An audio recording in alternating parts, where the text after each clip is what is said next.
안녕하세요, 가치환입니다. 4월 8일 화요일 국내 시장이 마감되었습니다. 자, 전날에 미국 시장이 조금은 안정을 찾으면서 오늘 국내 시장을 많은 기대를 하셨던 분들이 계셨을 거예요. 물론 저도 살짝 기대를 했었지만 생각보다는 시장 흐름이 쉽진 않았었고, 또 오전장보다는 오후장에 약세장이 되면서 윗꼬리 내지는 파란 음봉이 들어온 종목들이 많았을 겁니다. 그래도 전날의 저점을 깨지 않았다는 것이 그나마 저는 다행이라고 생각이 됐고, 물론 시가보다는 밀렸습니다. 그렇지만 저점을 깨지 않고 버티는 흐름이 나온다면 충분히 다시 한번 돌릴 수 있는 그런 힘과 모멘텀을 만들어질 가능성도 있겠죠. 그래서 너무 부정적으로만 보지 마시고요. 코스피가 오늘은 하방을 지지했구나, 이렇게 한번 생각해 보시고, 또 오늘 미국 시장이 어떤 흐름을 보여주는지 이 부분에 더욱더 집중을 해보시면 좋을 것 같습니다. 또 코스닥은 코스닥은 상대적으로 조금 더 좋은 흐름이 나오면서 오늘은 1.1% 상승이 나왔습니다. 그리고 코스피 상위 종목들을 보면 오늘은 반도체 관련주가 좋은 흐름이 있었고, 또 하나그룹주, 조선주, 전통적인 트럼프 관련주에 좋은 흐름이 나왔습니다. 일단 하나그룹주는 유상증자의 규모를 줄이기로 했고, 또 일부분은 3자 배정을 하겠다는 발표가 있었습니다. 그래서 그게 많은 호재로 작용이 되었던 것 같고요. 또 코스닥을 보면 코스닥도 몇 개 종목을 제외하고 전반적으로 빨간불이 많이 보이는 것 같습니다. 그리고 상승폭도 꽤나 컸던 것 같죠. 그리고 코스피 수급을 보겠습니다. 오늘도 외국인의 6천억이 넘는 많은 순매도가 나왔고, 또 오늘까지 8거래 연속으로 순매도가 이어지고 있습니다. 하지만 최근 3일에 비해서는 그래도 거래대금이 조금 줄었다는 것이 다행스럽다고 생각이 되고, 반대로 코스닥은 기관 쪽에서 많은 순매수가 들어왔습니다. 그리고 삼성전자, 오늘도 역시 외국인의 2천억이 넘는 많은 순매도가 나왔고, 또 SK하이닉스, 물론 오늘 기관과 외국인의 양매도가 나왔지만 외국인의 순매도는 많이 줄었던 것 같고요. 또 반대로 하나에어로스페이스, 이 종목은 기관과 외국인의 많은 순매수가 들어왔습니다. 그럼 이어서 주체별 매매 동향에 대해서 살펴보도록 하겠습니다. 4월 8일 외국인이 가장 많이 매수한 종목은 하나에어로스페이스, 하나오션, 알테오젠, 두산에너빌리티, 한미약품, 이렇게 순서대로 매수했고, 또 기관도 하나에어로스페이스, 알테오젠, 하나오션, LG에너지솔루션, 삼성바이오로직스, 이렇게 순서대로 매수했습니다. 이어서 해외 증시를 보겠습니다.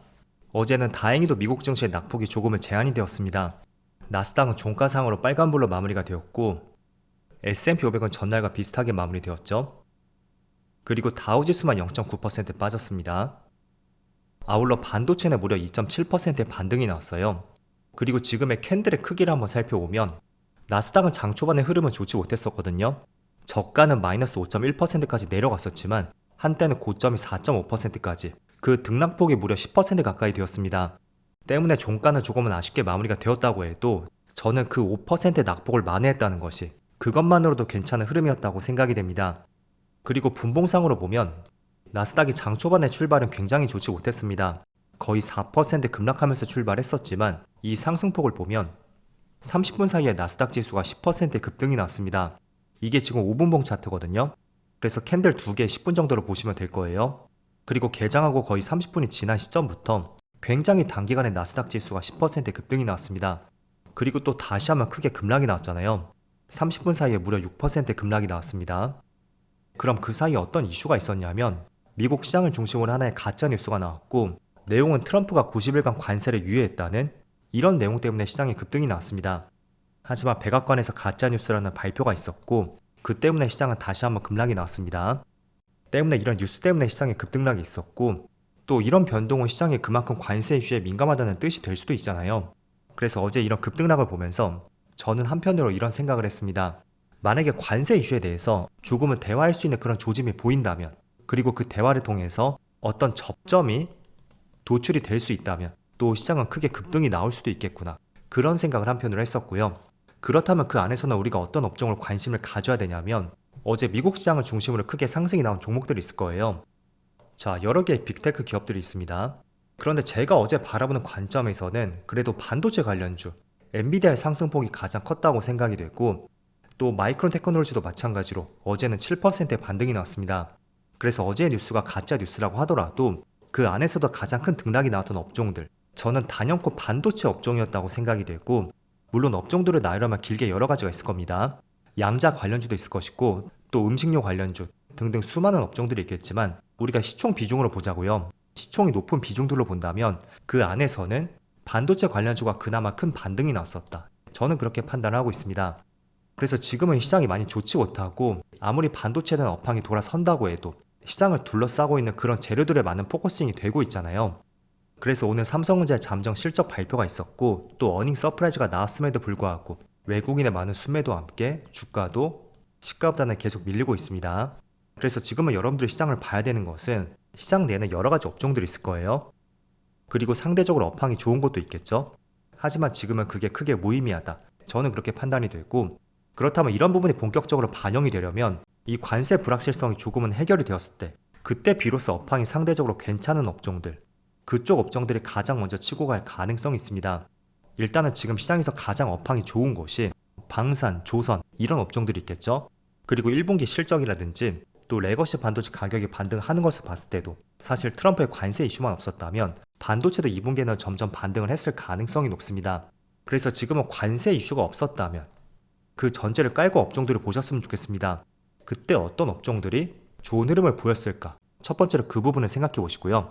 또 두 번째는 어제 미국 시장에서 가짜 뉴스가 나왔음에도 불구하고 상승폭이 꽤나 컸던 업종들, 그 업종들을 무엇이는지 한번 생각해 보신다면 언제 시장에 반등이 나올지 모르겠지만 그 반등장에서 가장 먼저 치고 갈 가능성이 상당히 높습니다.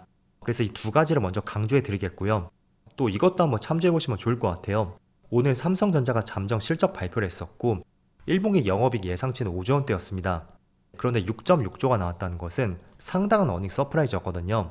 하지만 외국인의 순매도가 나오고 있고 주가도 별다른 반등이 나오지 않는 결정적인 이유, 급등이 나온 환율도 한몫을 하는 것 같습니다. 결국은 삼성전자를 매수한다는 것은 단순히 반도체만 보고 들어오진 않을 거예요. 전반적으로 국내 시장에 대해서 첫 번째로 긍정적으로 봤을 가능성이 있고 또 두 번째는 환차익에서도 이익을 낼 가능성이 높기 때문에 삼성전자를 담을 가능성이 상당히 높습니다. 그래서 단순히 반도체 관련주로만 보지 마시고요. 삼성전자를 매수한다는 것은 환차익에 대한 이익을 가져갈 수가 있고 또 국내 시장이 상대적으로 매력적으로 부각이 되기 때문에 그런 이유가 있기 때문에 매수할 가능성도 상당히 높습니다. 왜냐하면 여러분들이 조 단위를 굴리는 기관이라고 한번 가정해보세요. 그 자금을 국내 시장에 투자한다고 하면 시총 1000억 내지는 1조 밑에 그런 종목들을 많이 투자할까요? 결코 아니겠죠. 호가가 빵빵하고 또 많은 자금들을 굴릴 수 있는 최적의 종목, 반도체 투탑이 될 수밖에 없고 그런 관점도 한번 생각해 보시면 좋을 것 같습니다. 그래서 제가 환율하고 삼성전자 주가 차트를 한번 비교해 드리겠습니다. 일단은 원달러 환율이 안정화될 때 그때 비로소 이 종목의 주가가 반등할 가능성이 있고요. 대표적으로 지난 2020년을 보세요. 이때 환율이 안정화되니까 주가도 반등이 나왔죠. 반면에 환율이 상승하니까 주가는 되려 또 하락이 나왔습니다. 그리고 환율이 다시 안정화되니까 주가는 바닥을 다지고 점차 반등하는 모습이 나왔었죠. 그런데 작년 말쯤에 다시 한번 환율이 급격하게 뛰니까 주가도 다시 한번 크게 급락하는 모습이 나왔습니다. 자, 그럼 결론이 나왔습니다. 삼성전자는 반도체 관련주이지만 이 환율의 영향을 크게 받는 종목이다. 이렇게 정의를 해볼 수가 있고, 자, 그럼 환율이 안정화가 될 때 그때 비로소 이 종목도 반등이 나올 가능성이 있겠구나. 그렇게 결론 지어 볼 수가 있습니다. 자, 그럼 환율이 안정화되기 위해서는 몇 가지 전제 조건들이 있을 거예요. 국내 시장이 안정화를 찾을 필요가 있고 그게 선행되기 위해서는 글로벌 시장도 안정화를 찾을 필요가 있겠죠. 대표적으로 트럼프의 관세 이슈. 그게 조금은 안정을 찾는다면 다시 한번 환율의 안정을 찾을 것이고 그때 주가도 올라갈 가능성이 있습니다. 자, 그런데 지금 계속 나오는 뉴스를 보면 지금 협상의 여지를 계속 열어놓고 있는 것 같아요. 자, 중국에는 50% 추가 관세를 위협하고 있지만 다른 나라하고는 즉시 협상을 할 수 있다는 이런 뉴스가 계속 나오고 있습니다. 그래서 어젯밤에 가짜 뉴스 때문에 주가에 한 차례 급등이 나왔지만 그걸 보면서 우리는 힌트를 얻어볼 수가 있습니다. 만약에 정말로 다른 나라와 협상을 통해서 관세 인상폭을 크게 낮출 수만 있다면 주가는 큰 반등이 나올 수도 있다는 하나의 결론을 내려볼 수가 있습니다. 그리고 또 한 가지 차트가 있는데요. 이게 빅스 지수거든요. 즉 시장의 공포 지수예요. 그런데 08년 금융위기하고 2020년 코로나 위기, 그때 이후로 지금의 빅스 지수의 위치를 보면 세 번째로 가장 높은 것을 볼 수가 있습니다. 그런데 아시겠지만 지난 금융위기라든지 코로나 위기, 이 당시에 우리가 주가를 매수하고 몇 달 정도 기다렸다면 크게 반등이 나왔다는 것을 알 수가 있습니다. 그래서 지금도 그런 관점으로 보시면 좋을 것 같고요. 우리가 완전히 바닥을 맞출 수는 없습니다. 그래서 점이나 선 형태로 맞출 수는 없겠지만 존이라고 하죠. 이 무렵, 이때, 이 관점으로 우리가 접근해 나간다면 지금 이게 당장의 발바닥인지 또는 허리쯤인지 그건 알 수 없다고 해도 정말로 오랜만에 찾아오는 저점이다 라는 것을 충분히 알 수가 있습니다. 그래서 어제는 제가 다양한 지표들을 통해서 말씀드렸었잖아요. 그 지표들하고 오늘 제시해드린 여러 가지 지표들, 그 지표들을 더해서 한번 생각해 보시고요. 정말 오랜만에 이렇게 찾아온 기회를 놓치지 말자, 이런 말씀도 더해보겠습니다. 자, 어쨌든 지금은 저점 매수권을 맞다고 판단이 되지만 아직까지는 본격적인 매수세는 들어오진 않고 있습니다. 외국인도 오늘까지 매도세가 이어지고 있고 또 미국 시장도 본격적인 반등이 나왔다고는 볼 수는 없잖아요.